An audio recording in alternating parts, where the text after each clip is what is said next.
नमोस्तु गुरुदेव, नमोस्तु गुरुदेव, नमोस्तु गुरुदेव। आइए सर्वप्रथम शंका समाधान के प्रथम प्रश्न के लिए मैं बुलाना चाहूंगा मनोज जी मुखर्जी, ट्रस्टी गुणायतन, दिल्ली, संयोजक प्रमाणिक समूह। नमस्ते महाराज जी। रिद्धियाँ 64 होती हैं, परंतु शांति धारा के समय केवल 48 रिद्धि मंत्रों का उच्चारण किया जाता है, तो क्या समाधान है?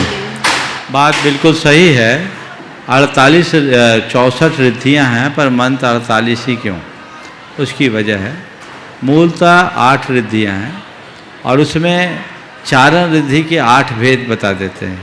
क्रिया रिद्धि और विक्रिया रिद्धि है, विक्रिया के 11 भेद हो जाते हैं और क्रिया रिद्धि के चारण रिद्धि और आकाशगामी रिद्धि हो जाते हैं।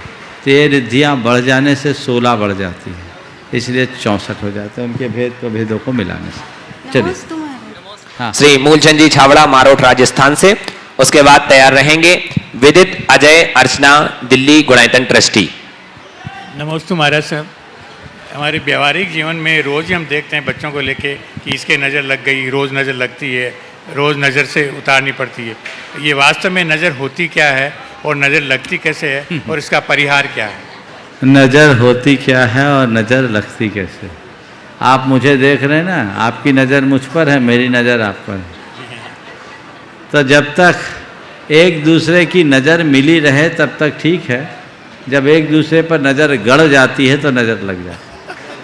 समझ गया क्या है नज़र? ऐसा कहना है, ये अनुभव में भी आता है, नज़र हमेशा शुभ चिंतकों की लगती है।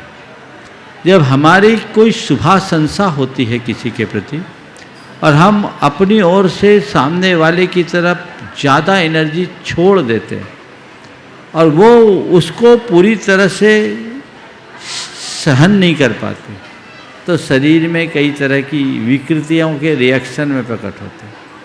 कई तरह के टोटके हैं जिससे एनर्जी के फ्लो को काट दिया जाता है, तो नज़र उतर जाती है। इसके पीछे का अगर कुछ भाव है तो इतना ही।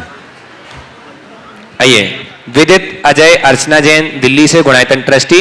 उसके बाद तैयार रहेंगे श्री संतोष जी सिंघई, परिवार, दमोह, मध्य प्रदेश। महाराज जी, आज के समय में प्रत्येक व्यक्ति परिग्रह करने में लगा हुआ है, जो कि गलत है, परंतु महाराज जी इसके बिना हम अपने जीवन और व्यापार में आगे कैसे बढ़ें?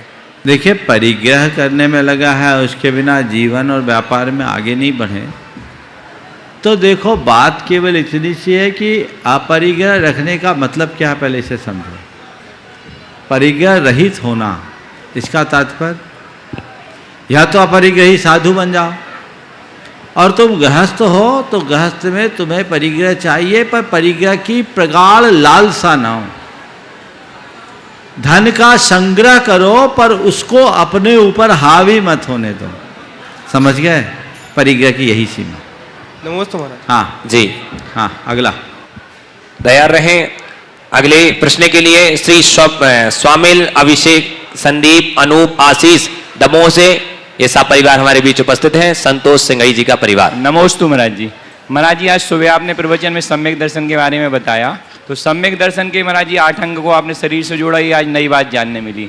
पर महाराज जी, चारों युगों में सम्यक दर्शन की अलग अलग परिभाषाएं और अलग अलग चीज़ें बताई गई हैं, तो हम लोग उसका कैसे समायोजन करें और कैसे जानेंगे किस जीव को कैसे सम्यक दर्शन प्राप्त होगा?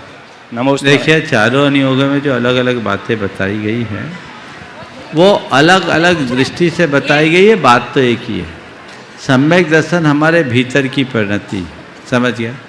लेकिन वो भीतर की परिणति अलग अलग निमित्तों से प्रकट होती है। किसी को देव शास्त्र गुरु के प्रति श्रद्धान होते ही अंतर में कर्म का क्षय उपशम हो जाता है। अब इसमें जब हम देव शास्त्र गुरु के प्रति श्रद्धान करते हैं तो हमारे हृदय में तत्वों का श्रद्धान होना चाहिए। जब हम तत्व की बात करते हैं, जीवन और जगत की व्यवस्था को जानते हैं, वास्तविक श्रद्धान हो जाता है, तो हमारा सम्यक दर्शन होता है। तो ये अलग अलग विवक्षाएँ हैं, उसको अलग अलग तरीके से देखना चाहिए। सबका मूल यही है कि मेरे कर्मों का क्षय उपशम हो। किसी को किसी निमित्त से भी हो सकता है, लेकिन अंतरंग तो तभी होगा जब कर्मों का क्षय उपशम हो। श्रीमती ललिता सवलावत, जयपुर से। उसके बाद तैयार रहेंगी श्रीमती सरिता जी पाटनी, जयपुर। महाराज जी नमोस्तु नमोस्तु नमोस्तु। मैं आज पहली बार कोई क्वेश्चन पूछने जा रही हूँ, अगर मुझसे कोई गलती हो तो पूछिए। क्षमा। आज के जीवन को आनंदमय कैसे जिया जाए, मेरा सवाल इसलिए है जहाँ जॉइंट परिवार की 3 पीढ़ियाँ एक साथ रहती है और सबके अपने उम्र के हिसाब से जीने का अपना तरीका होता है। आज मेरी उम्र बड़ी है, मेरी बहू की उससे छोटी है, मेरा पोता उससे छोटा है, तो सभी के जीने की तरीका अलग अलग होता है। मेरा मानना है ये जॉइंट परिवार हमेशा चलता रहे, ऐसा बना रहे, उसके लिए सब क्या क्या करें। आपका सबके लिए मार्गदर्शन चाहती हूँ। देखिए, बहुत अच्छी बात है कि आज के ऐसे विषम परिस्थितियों में भी आपका संयुक्त परिवार 3 पीढ़ियों के साथ चल रहा है। पहले तो मैं आशीर्वाद दूंगा और अपेक्षा रखूंगा कि ये परंपरा आगे चलते रहे। दूसरी बात, आपने पूछा आनंद के साथ कैसे जिए। मैं आपसे ही सवाल करता हूँ, आपके आनंद में खलल कब कब आता है? नहीं, अभी तक तो कभी नहीं आया। नहीं आया? नहीं आया। तो जब आनंद में खलल नहीं आया तो जैसे जी रहे वैसे ही जीते रहो। समझ गए? कुछ कहने की जरूरत नहीं। यदा कदा मन में खिन्नता आती है, क्यों आती है? जब हमारे मनोनुकूल कुछ नहीं होता और वो घट जाता है, खिन्नता आती है। मनोनुकूल न होने पर घट जाए, वो खिन्नता है। मन के विरुद्ध कुछ हो जाए तो हमारे मन में खिन्नता आती है। यदि हमने उसे इग्नोर कर दिया तो कोई खिन्नता होगी? नहीं ना। तो बस अपनी दृष्टि को सकारात्मक बनाएं, निमित्तों से अप्रभावित रहने की कला सीखें, संतोष को अपने जीवन का आदर्श बनाएं और यथासंभव आत्म संयम का विकास कर भावनाओं पर नियंत्रण करना सीख लें। हर पल आनंद है, फिर आनंद में कोई खलल नहीं। और यही नहीं होता, इसलिए आनंद की जगह द्वंद्व हो जाता है। श्रीमती सरिता जी पाटनी, जयपुर से। उसके बाद तैयार रहेंगे श्री अजित शशि जी तोतुका, जयपुर से। नमोस्तु महाराज श्री।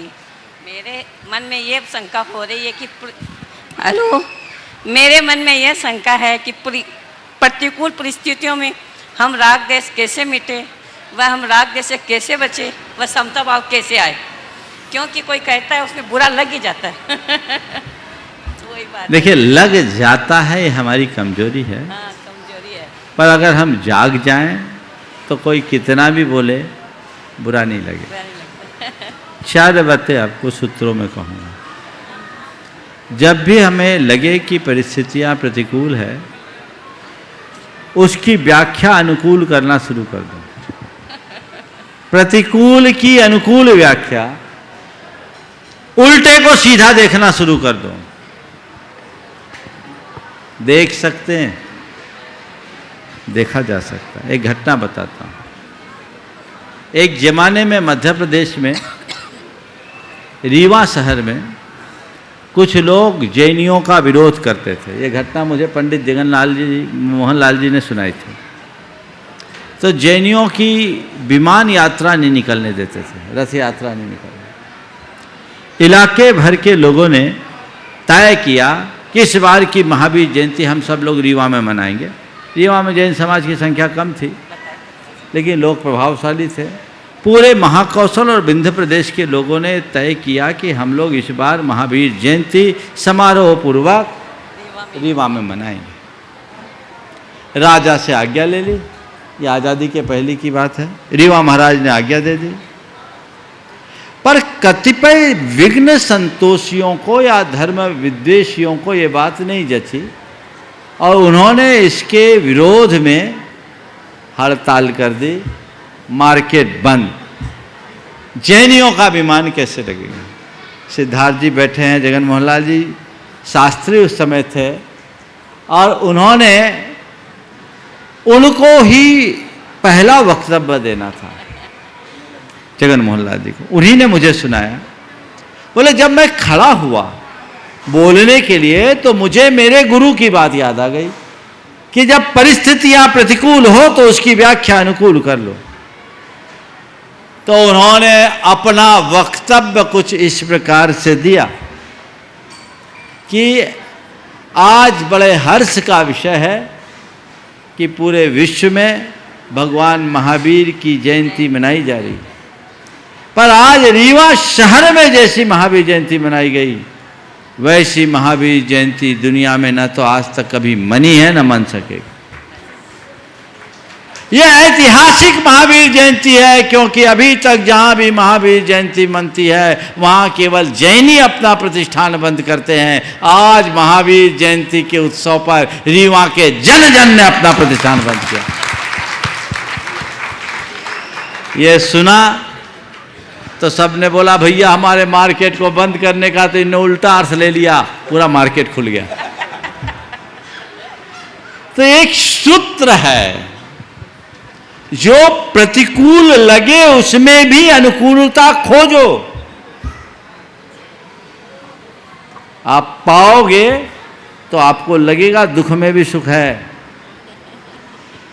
विसंगति में भी संगति है, विपत्ति में भी संपत्ति देख सकते हो। अपनी सोच को बदले, सकारात्मक बनाए। ये सोचे ये थोड़ी देर की बात है, सब ठीक है। तीसरी तरफ से आशावादी बने, अभी ठीक है, आज गलत है, अभी रात है। ये सोचकर रात को कोसने की जगह प्रभात होगा इस विश्वास के साथ जिए। सुबह होगी, फिर उजाला होगा, अंधेरा छटेगा। ये विश्वास अपने अंदर। तो प्रतिकूल की अनुकूल व्याख्या करे, सकारात्मक दृष्टि रखे, क्षण भंगुरता का चिंतन करे और आशावादी सोच रखे। कैसी भी विपरीत परिस्थिति हो, मन कभी खिन्न नहीं हो। नमस्ते महाराज। श्री अजित शशि जी तोतुका जयपुर से उसके बाद तैयार रहेंगे अशोक सुषमा पांड्या, अशोक जी महामंत्री गुणायतन के, उसके बाद तैयार रहें गिरिडीह से। नमस्ते महाराज। महाराज जी मेरी भूमिका थोड़ी सी लंबी है, उसके लिए क्षमा करिएगा। ओ लंबी है। जरा संक्षेप में बोलो। हाँ हाँ, संक्षेप में कहूँगा महाराज। हाँ बोलो। महाराज मैं विश्वास की बात करूँगा। एक जैसे हम गृहस्थ लोगों का विश्वास है, और मैं मुनिगणों के विश्वास के उसकी एक छोटी सी तुलना करना चाहता हूँ महाराज, कि हमारे जो पूज्य हैं, हमारे गुरु हैं, आप लोग हैं, जो हमको बताते हैं कि इस चीज़ में आपको नुकसान है। जैसे घर गृहस्थी, जो भी हमारा धंधा है, बिजनेस है, उन सब में हमारी सारी खुशियाँ उन्हीं में छुपी रहती हैं। और लेकिन हम उनको आप छोड़ने का निर्देश हमको होता है स्पष्ट, लेकिन हम उसको परिणति में नहीं ला पाते हैं। जबकि मुनिगणों को देखिए आप महाराज, आप लोगों को, इसके लिए मैं नमन करता हूँ आप सबको, कि इतना बड़ा विश्वास अनंत की वाणी पे कि आप सब चीज़, सारा स्त्री पुरुष धंधा, जो भी सुख है, उनका जो भी सुख सोच सकते हैं हम लोग, वो सारा आप तुरंत छोड़ देते हैं और बिना किसी विलंब के। ये बड़ी आश्चर्यजनक बात है, लेकिन विश्वास की उत्कृष्ट परिणति है महाराज, कि कितना बड़ा विश्वास है। जबकि आश्चर्य है महाराज कि अभी अनंत भगवान इस युग में नहीं है, और अनंत भगवान आज से 600 वर्ष पहले मूलाचार ग्रंथ लिखा गया था, तब भी नहीं थे। लेकिन उनकी एक एक बात पे आज साधुगण चलते हैं, और कितना बड़ा विश्वास है कि अपना सारा जीवन सब कुछ छोड़ देते हैं, जिनमें हम लोगों को बहुत खुशी मिलती है। और ना केवल ये महाराज, जबकि अच्छी से पता है कि इस युग में अनंत नहीं, केवल ज्ञान नहीं हो सकता, मोक्ष नहीं हो सकता, फिर भी आप इतने बड़े विश्वास पे लेके चल रहे हैं। तो मेरा प्रश्न ये है महाराज कि आखिर ये विश्वास एकदम से कैसे क्रिएट होता है, और वो भी कच्ची उम्र में, जबकि कोई एक्सपीरियंस नहीं है जिंदगी का। बहुत ही अच्छा सवाल आपने किया। इस कलयुग में विश्वास को कायम रखना बहुत कठिन है। हम मुनियों के 22 परिसहों में एक परिसर आदर्शन परिसर, उसका अर्थ यही है कि लंबे कालावधि तक साधना करने के उपरांत भी, लंबी कालावधि तक साधना कर रहे हैं, कोई उपलब्धि नहीं है, तो भी अपने मार्ग के प्रति अपनी श्रद्धा को स्थिर बनाए रखना, उससे विमुख नहीं होना। ये कैसे होता है? ये अंदर की वैराग्य से होता है और लक्ष्य के प्रति समर्पण से होता है।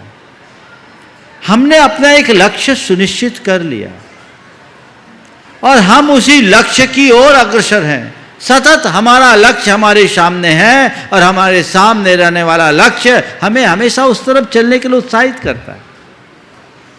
और आप बोलते आज तो मोक्ष है नहीं। सच बताऊं तो हमें मोक्ष चाहिए भी नहीं।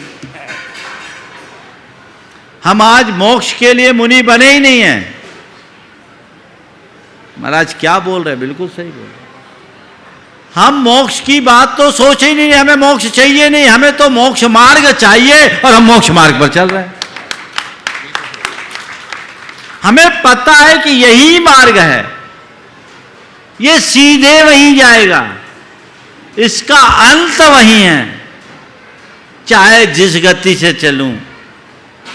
समझ गए? मोक्ष का मार्ग तुम्हारा हाईवे नहीं है जिसमें पता नहीं कहां टर्न हो जाए, कहां घूम जाओ। हमारा मोक्ष का मार्ग रेलवे के ट्रैक की तरह, एक बार चल गया तो सीधे ही जाएगा।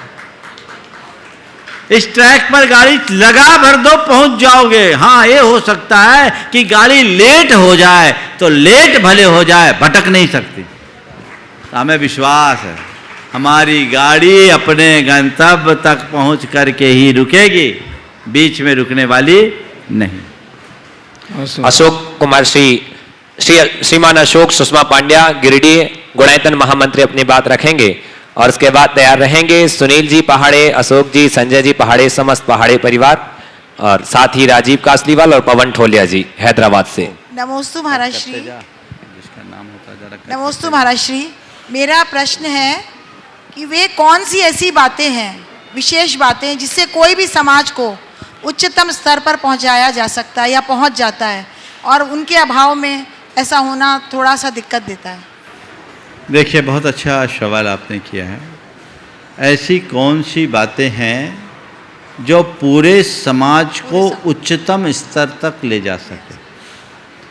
समाज को उच्चतम स्तर पर ले जाने के लिए मेरे देखिए 4 बातें।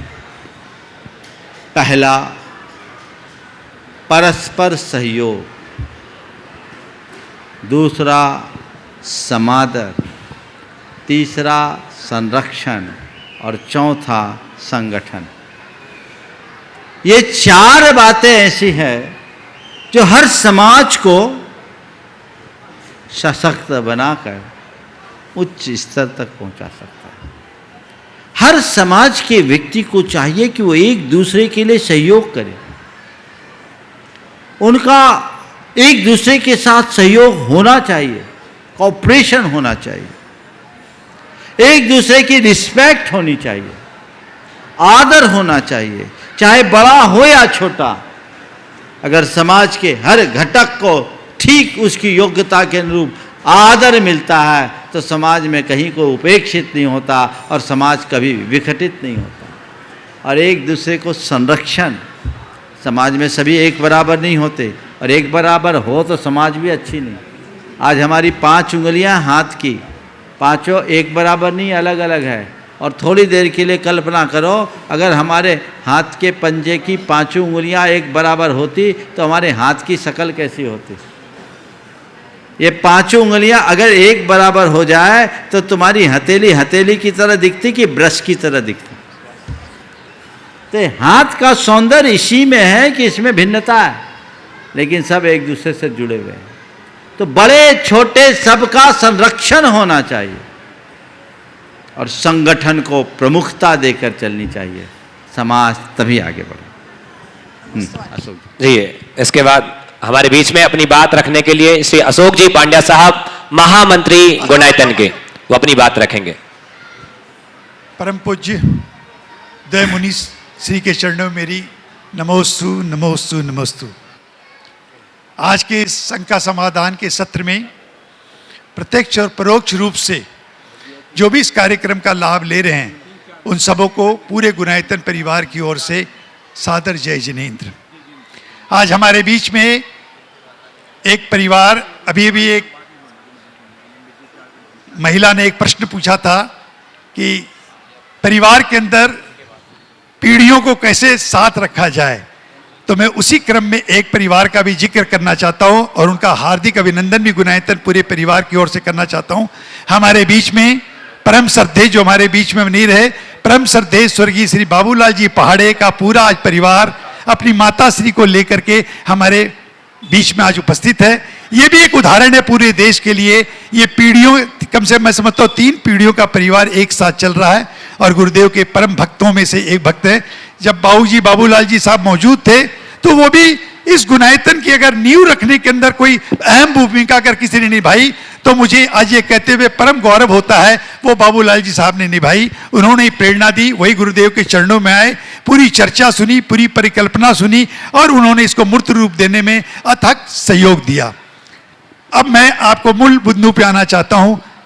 ये रोज हमारे तरुण भैया जी, अभय भैया जी, सभी ये कहते हैं कि गुनायतन से जुड़िए और जोड़िए। देखिए 2 शब्द है, जुड़ना और जोड़ना। जुड़ना माने आपका जोड़ना, आप जो उपस्थित हैं, जो नहीं आ सके आपके परिवार वाले, मैं उनकी आपका जुड़ना। जब आप लौटते हैं अपने घर में, अपने नगर में, वहां लोगों को जोड़ना। ये जुड़ना और जोड़ना देखिए एक स्वाभाविक क्रिया है। ये जरूर हम इस मंच के माध्यम से आपको प्रेरित करते हैं, लेकिन एक स्वाभाविक क्रिया है। आपके मन के उद्गार जब उठते हैं कि हमें पुण्य कार्य में जुड़ना है तो आप जुड़ते हैं। आपको मैं एक छोटा सा उदाहरण देता हूं। गंगा जो गंगोत्री से निकलती है और लगभग 2500 किलोमीटर की लंबी यात्रा कर करके वो बे ऑफ बंगाल के अंदर जाके समाहित हो जाती है। इतनी लंबी यात्रा के दौरान आप गौर कीजिए कितने राज्यों, कितने नगरों, कितने शहरों और न जाने कितने लाखों लोगों का पुण्य करती हुई वो अपनी चाल से, एक चाल से वो बहती जाती है। लोगों का पाप धोती है, लोगों का मल धोती है, लोगों का कचरा धोती है, लेकिन किसी को नहीं कहती है कि आप मेरे से जुड़ो और जोड़ो। बहती है और जितनी छोटी नदियां होती हैं वो नदियां स्वाभाविक रूप से उस महान नदी में जुड़ जाती हैं और जुड़ करके अपना गौरव महसूस करती हैं कि मैं इस महान नदी में जुड़ गई, अब मेरा क्या कहना, मेरे को तो जीवन का सब कुछ मिल गया। वही बात इस गुनायतन की है, इस गुनायतन की संस्कृति। अभी गुरुदेव ने कहा, एक महिला ने प्रश्न किया, मेरी धर्मपत्नी हैं, उन्होंने प्रश्न किया समाज की उत्कृष्टता किन आयामों में परिणित की जा सकती है। गुरुदेव ने 4 बातों का उल्लेख किया और मैं ये कहते हुए बहुत गौरवान्वित महसूस होता हूं कि ये चारों बातें हमारे गुनायतन के ऊपर पूरी चरितार्थ होती है। हमारी कार्यकारिणी और हमारे लगभग देखिए 15,000 सदस्य। मैं अभी इस मंच पे आने के पहले गुनायतन कार्यालय से मैंने जानकारी ली, क्योंकि रोज अपडेट लेनी पड़ती है देखिए कि क्या आज की स्थिति है। मैंने पूछा भैया आज की सदस्यों की संख्या कहां पहुंच गई, तो उन्होंने कहा अशोक जी लगभग 15,000 के निकट हम पहुंच गए। हमने यार अभी तो पिछले दिनों तुम मेरे को लगभग 14,000 का आंकड़ा बताए थे, ये तो सेंसेक्स से भी ऊपर जा रहा है, सेंसेक्स भी इतनी तेजी में भी नहीं बढ़ रहा है। बोले ये तो दानशीलों का और दानवीरों का कमाल है जो कि गुनायतन से जुड़ने में अपने आप का गौरव महसूस करते हैं। तो आज की तारीख में मैं बताऊं आपको 15,000 के सदस्य हमारे दानवीर जो हैं विभिन्न श्रेणियों से जुड़ चुके हैं और ये क्रम रुकने वाला नहीं है। मैं आपको बता दूं ये क्रम रुकने वाला नहीं है। इसके पीछे एक ही कारण है, गुरुदेव की वो सोच जो उन्होंने वर्षों पहले वो सोच ली थी। मैं नहीं कहता कि और जगह और मंचों में ये सोच नहीं होगी, लेकिन गुरुदेव ने आने वाले इन 20 वर्षों की परिकल्पना की और उन्होंने समझ गया कि आने वाली हमारी जैन पीढ़ी, हमारी जैन संस्कृति क्या रूप लेने वाली है। वो समझ चुके थे कि हमारी जो नई पीढ़ी और हमारे उस पीढ़ी के पीछे जो हमारी नई संस्कृति आ रही है वो शायद धर्म से इतना जुड़ नहीं पाएगी, शास्त्रों से जुड़ नहीं पाएगी, स्वाध्याय नहीं कर पाएगी। तो गुरुदेव ने वो चिंता थी गुरुदेव के दिमाग में, आखिर उनको कैसे जोड़ूं। अगर वो नहीं जोड़ेंगे तो हमारी संस्कृति, हमारा जिन शासन, हमारा जिन धर्म, हमारे जिन मंदिर की रक्षा कौन करेगा। ये कल्पना, उस दिन की कल्पना आज के प्रसंग से मैं जोड़ूं तो आप सोचिए ये जो था सामने में थीम पार्क बनने जा रहा है, आप जानते हैं कि क्या है वो थीम पार्क का। वो कोई 4 दीवारों का थीम पार्क नहीं है। उस थीम पार्क के माध्यम से ये संदेश देने की प्रयास किया गया है कि आत्मा से परमात्मा हम कैसे पाएं। इतनी तक बात नहीं रुकती है, बात और आगे बढ़ती है। जितने तरह के हम साधारण मानव, मुनिराजों का धर्म क्या है, मोक्ष मार्ग क्या है, श्री जी का विहार क्या है, समोसरण क्या है, जो चंद मिनटों में आप उसकी सारी जानकारी ले सकते हैं, जो कि महीनों के, हफ्तों के अंदर आप जान के। गुरुदेव ने वही कल्पना अपने दिमाग में, वही सोच थी कि हमको नई पीढ़ी को जागृत करना है ताकि हमारा जैन धर्म की जो पताका है वो सदैव लहराती जाए। तो देखिए ये थीम पार्क मेरे जो सिग्नल मिल गया, मैं थोड़ा लंबा जा रहा हूँ, सिग्नल मिल गई है। थीम पार्क और जो हमारा पंचायत शैली के अंदर जो मंदिर बन रहा है और कई परियोजनाएं हमारे पास चल रही, गुरुदेव का आशीर्वाद है, आने वाले दिनों में आपके समक्ष आएगी। मैं इतना ही कह करके अपनी वाणी को विराम देता हूं और पुनः सबों को मेरी जय जिनेंद्र, गुनाइतर पूरे परिवार की ओर से जय जिनेंद्र, धन्यवाद। एक बार जोरदार करताल ध्वनि से स्वागत कीजिए। कम शब्दों में अपनी बात रखी गुणायतन को लेकर, तो बंधु आप जुड़िए। अब मैं बुलाना चाहूंगा एक ऐसा परिवार जिसकी बात की थी अभी अशोक पांड्या साहब ने, सुनील जी पहाड़े, अशोक जी, संजय जी पहाड़े, समस्त पहाड़े परिवार, साथी सुशीला जी पहाड़े हैदराबाद से। वह हमारा एक ऐसा परिवार जो शुरू से गुणायतन से जुड़ा है, और साथ ही रहेंगे राजीव जी कासरीवाल और पवन जी ठौलिया साहब हैदराबाद से। नमोस्तु गुरुवार, मेरा और मेरे परिवार की तरफ से नमोस्तु नमोस्तु। महाराज जी, कोई व्यक्ति क्रोध में सामने वाले व्यक्ति को माफ कर देता है, पर बगैर मन से माफ करना और मन से माफ करना में क्या अंतर है? देखिए, माफ़ी क्या है? माफ़ी केवल शब्दों की अभिव्यक्ति नहीं, माफ़ी हृदय का भाव। अगर हमारे हृदय में भावना जुड़ती है तभी माफ़। अगर आपने किसी को मन से माफ़ नहीं किया तो केवल परिस्थितियों के साथ समझौता है। इसलिए कभी भी माफ़ करो तो मन से माफ़ करो, ताकि वो साफ भी हो सके। नमस्ते जी। नमस्ते गुरुदेव, नमस्ते नमस्ते। गुरुवार जैसा बोलते हैं कि सप्त भयों से नहीं डरेंगे, लेकिन मृत्यु का डर तो सबको लगता है, सम्यक दृष्टि को भी लगता होगा। तो ये मृत्यु जय कैसे बने? देखिए, और अपनी आत्मा को परमात्मा कैसे बनाए? शरीर तो नाशवान है। हाँ, आज सुबह मैंने बोला भी था, प्रवचन पूरा इसी मुद्दे पर हुआ था, कल भी चलेगा। शरीर, मृत्यु से डर कर क्या होगा? मृत्यु से सजग होना चाहिए। सम्यक दृष्टि को मृत्यु का डर नहीं रहता, क्योंकि कोई कितना ही डरे मृत्यु से बच तो सकता नहीं। हम लोगों ने तो बचपन से ही पढ़ा है, मणिमंत्र तंत्र बहु होई, मरते न बचावे कोई। तो मौत से तो कोई बच ही नहीं सकता। हमें मौत से नहीं, मौत के आतंक से बचना है, मृत्यु के डर से बचना है। मृत्यु के प्रति सतर्क रहे, और सतर्कता का अर्थ कुल इतना है कि पूरे जीवन को हम ठीक तरीके से जिए। और आत्मा से परमात्मा बनने का मार्ग यही है, जैसे सोने को तपाकर हम सोने को निखारते, उसकी कालिमा किटमा दूर करते हैं, वैसे अपनी आत्मा की शक्ति को पहचान कर हम तपस्या का मार्ग अंगीकार करें, रत्नत्रय को धारण करें, परमात्मा बनेंगे। और आत्मा से परमात्मा होने का पूरा मार्ग आप गुणायतन में बहुत जल्दी देख लेंगे। अखिलेंद्र जैन मोनू भोपाल से उसके बाद तैयार रहेंगी। एक प्रश्न बोलो। हाँ, नमोस्तु गुरुदेव। गुरुदेव के चरणों में मेरा, मेरे परिवार का बारंबार नमोस्तु।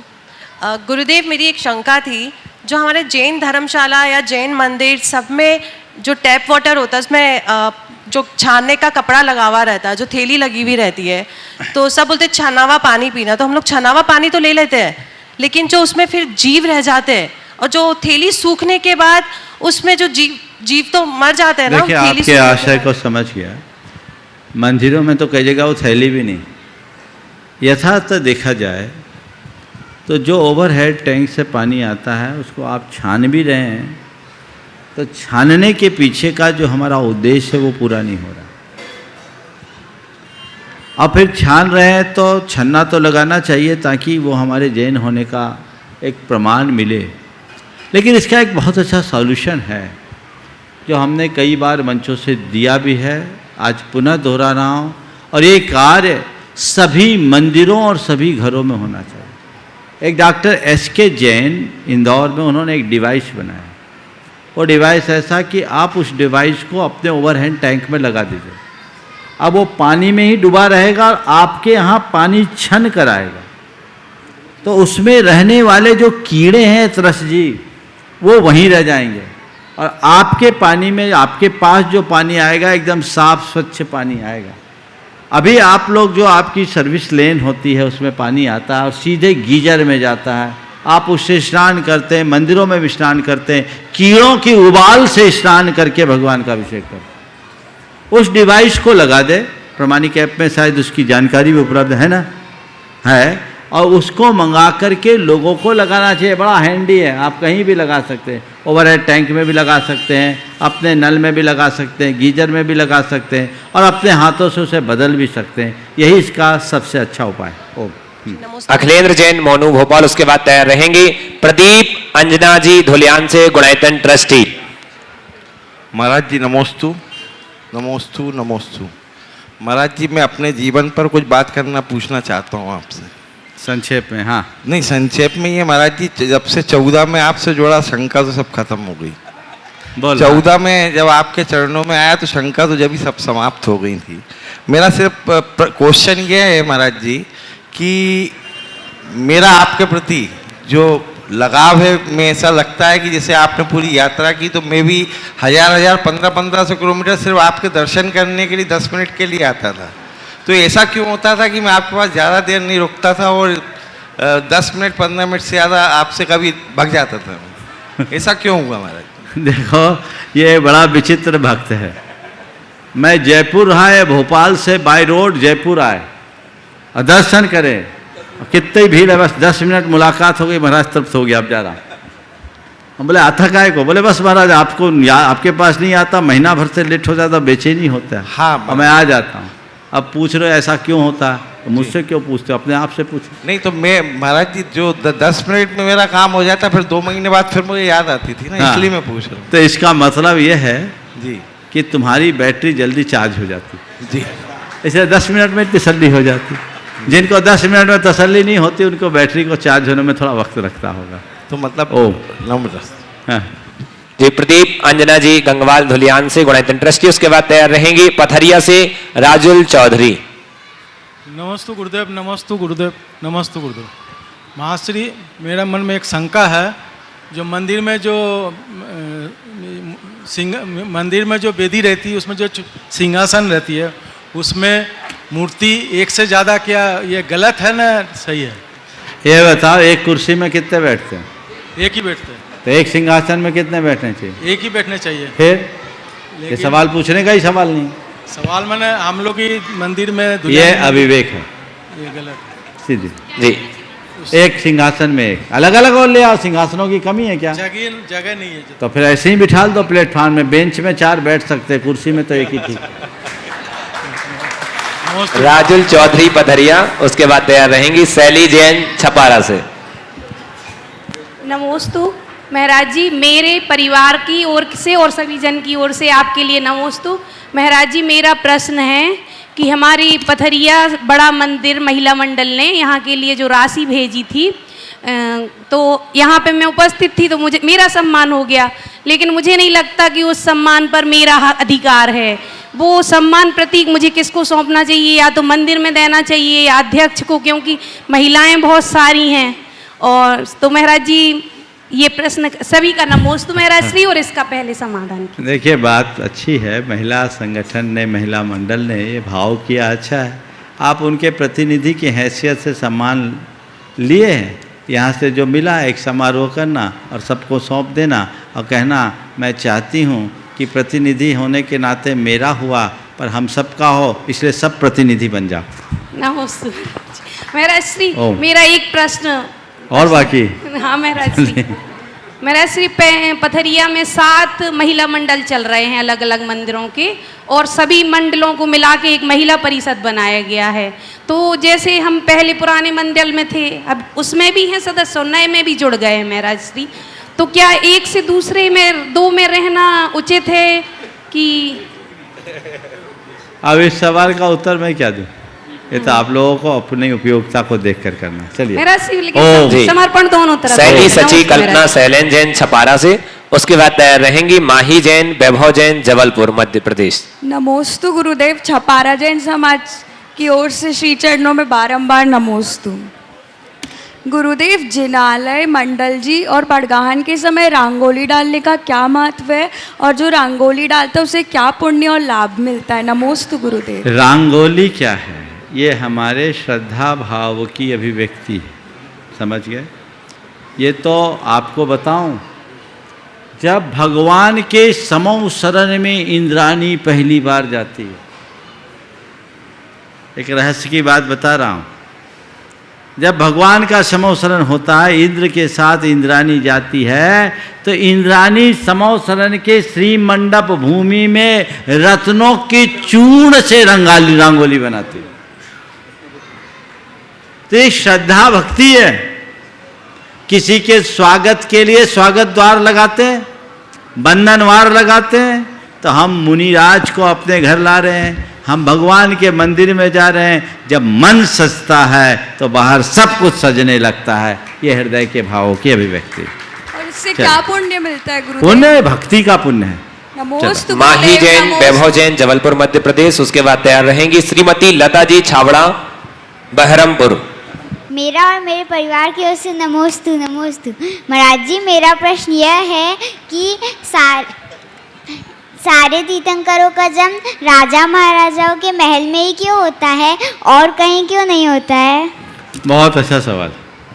एक बार ऐसा ही सवाल एक पत्रकार ने मुझे दूसरे तरीके से पूछा था कि प्रायः जैन तीर्थंकर राजा महाराजाओं के यहाँ उठे, जन्म लिए, सभी हुए। जैन पुराणों में भी उनकी ही कथा है। क्या जैनों की सामंतवादी मनोवृत्ति का परिचायक नहीं है? पत्रकार ने पूछा। हमने कहा नहीं, आप थोड़ा देखें। ये दिखता है कि जैन तीर्थंकर सभी राजा महाराजा हुए, पर जैन पुराणों को थोड़ा आप पलट कर देखो तो आप पाओगे कि जैन तीर्थंकरों का जीवन कुक्कुट और मरकट के पर्याय से हुआ है, उनका हाथी की पर्याय से हुआ है, उनका शेर की पर्याय से हुआ है, उनके जीवन की शुरुआत भील की पर्याय से हुआ। इतिहास में वो भी पढ़ा है। पर जब हम किसी की कथा लिखते हैं तो कथानायक को मुख्य बना करके मुख्य बात को सामने रखते हैं, बाकी सब चीज़ें फ्लैशबैक में दिखाते हैं। होता है ना, फ्लैशबैक में हम दिखा रहे हैं। तो जब हम तीर्थंकर के चरित्र का निरूपण करना शुरू करते हैं तो तीर्थंकरों के मूल रूप को हम सामने प्रस्तुत करते हुए उनकी अतीत की बातों को उसके साथ जोड़ते हैं। और वो इस बात का प्रमाण है कि भील भी भगवान बन सकता है, हाथी भी भगवान बन सकता है, शेर भी भगवान बन सकता है और कुक्कुट और मरकट भी भगवान बन सकता है। हर आत्मा परमात्मा बन सकता है, हर जीव जिनेंद्र बन सकता है। ये जैन धर्म की बात है। अब तीर्थंकरत्व अपनी साधना का चरमोत्कृष्ट रूप है। कोई तीर्थंकर ऐसे तीर्थंकर नहीं बनते। सभी तीर्थंकरों के अनेक जन्मों में निरंतर तपस्या के परिणाम स्वरूप वो इस रूप में पहुंचते हैं। 10 भाव तक लगातार उन्होंने तपस्या की और अपने जीवन का चरमोत्कर्ष किया।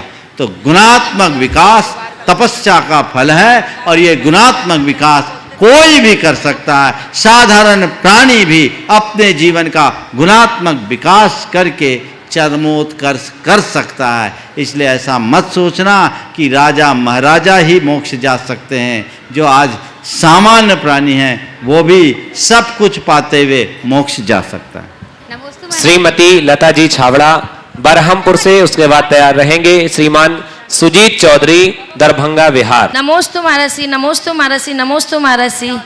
मेरा और मेरे परिवार की तरफ से त्रिबार नमोस्तु नमोस्तु नमोस्तु। महाराज, मेरा प्रश्न ये है कि हम लोग जैसे अलग अलग आचार्य श्री, मुनि महाराज श्री सबसे मिलते रहते हैं और वो अलग अलग कुछ हम लोग को बोलते रहते हैं कि तुम लोग ऐसा करो, ऐसा होना चाहिए, चेंज मतलब करते रहते हैं। और जैसे नई किताबें भी निकलती हैं, धर्म की किताबें, पूजा की किताबें, वो भी अलग अलग निकलती रहती है। पहले हम लोग रामचंद्र जी, वृंदावन जी, उनकी पूजा करते थे। अब नई नई किताबें निकलती है। तो हम लोग किसको माने और किसको नहीं माने, कौन ज़्यादा सही है हमारे लिए? और नई किताबें जो निकल रही है पूजा देखो, जब बीमार पड़ते हैं तो क्या करते हैं? डॉक्टर के पास जाते हैं। जिस किसी डॉक्टर के पास जाते हैं? नहीं, अच्छे डॉक्टर के पास जाते हैं। अच्छे में भी पहले कहाँ जाते हैं? फैमिली डॉक्टर के। पहले फैमिली डॉक्टर के पास। ठीक है। हाँ। और कोई केस और बिगड़ जाए और कोई एक्सपर्ट्स के पास जाना हो तो परामर्श किससे लेते हैं? उसी से लेते हैं, फैमिली डॉक्टर से। इसलिए जाओ सबके पास, पर अपना फैमिली गुरु एक रखो। अच्छा। तब तो स्वस्थ होगे, नहीं तो जिंदगी भर बीमार बने रहोगे। समझ गए? तो हमारे उपास्य सब हैं, पर गुरु एक होना चाहिए। 10 डॉक्टर से इलाज कराने वाला हमेशा बीमार रहेगा, क्योंकि एक ही बीमारी में अगर दूसरे डॉक्टर के पास जाओगे प्रिस्क्रिप्शन पक्के तौर पर बदलेगा। इसलिए जैसे आप अपनी फैमिली डॉक्टर के परामर्श को सबसे प्रमुख रखते हो, प्रमुखता से रखते हो, वैसे ही अपने गुरु को भी प्रमुखता से रखना चाहिए। और किताबें महाराज जी जो छपती किताबें जो है अच्छी लगे उसको समझ लो, जो सार है समय के अनुरूप परिवर्तन होता है। अब पुरानी पूजाएं हैं वो पुरानी बोली में हैं, आज की पूजाएं आज की खड़ी बोली में हैं। अगर अर्थ समझ में आता है तो कोई बुराई नहीं, और उसके लिए भी गुरु से पूछ लो। महाराज तो नमोस्तु नमोस्तु महाराज श्री। मैं लालगोला से इंदिरा छाबड़ा। बोलो। बहुत दिनों से मेरे मन में एक जिज्ञासा थी कि साल में 3 बार जब अष्टानिका पर्व आता है तो मेरा सिद्ध चक्र विधान करने का बहुत भाव होता है। तब मैं अपनी थाली में ही सिद्ध चक्र विधान करने का भाव करती और करती भी हूँ। तो ऐसा करने से क्या उतना ही पुण्य मिलता है? अरे उतना पुण्य मिलता बोल दूंगा तो फिर वही करोगे, फिर आके कब करोगे? नहीं महाराज श्री, माने पुण्य मिलता है, नहीं करने से अच्छा है। हाँ। समझ गए? लेकिन भाव ऐसा जगाओ कि अब की बार आके ही कर लूं। अभी भी मौका है मेरे ख्याल से, लगभग नहीं, मंडल बहुत तो पूरे हो इच्छा गए। होता है, लेकिन हाँ, तो बस इकट्ठे हो ही अपने ससुर जी से पूछ लो। चलो आगे। श्रीमान सुधीर चौधरी दुलार दरभंगा बिहार से, उसके बाद तैयार रहेंगे डॉक्टर इंद्रजीत जैन। नमोस्तु महाराज जी, नमोस्तु नमोस्तु नमोस्तु। मैं सुजीत चौधरी ब्राह्मण परिवार में जन्म लिया हूँ और कई वर्षों से जीव जंतुओं के प्रति मैं कार्य कर रहा हूँ। और इसमें कार्य करते करते मुझे जो समाज से हम जहाँ से आते हैं वहाँ पे मांस भक्षण ये सब होता है, तो वहाँ पे रहना थोड़ा दुष्कर लगता रहता है। मैं कार्य करते करते एक विचार आया मेरे मन में कि क्यों ना हम जैनिज्म को स्वीकार करें।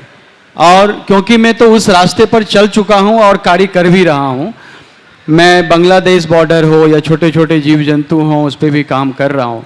बाद में मुझे भारत सरकार के पशुपालन मंत्रालय ने मानद राज्य पशु कल्याण अधिकारी भी बनाया और उसके तहत मैं पूरे देश में जीव रक्षा के लिए कार्य कर रहा हूँ। आपके आशीर्वाद के लिए मैं बिहार दरभंगा से इधर आया हूँ, आपसे मिला भी हूँ। तो महाराज जी मैं ये जानना चाहता हूँ कि आज के दिन में थोड़ा नया प्रश्न है कि जैनिज्म हम स्वीकार करना चाहते हैं तो हमें क्या करना होगा? अरे जैन धर्म को स्वीकार करने की आज़ादी तो पशु पक्षियों की भी है।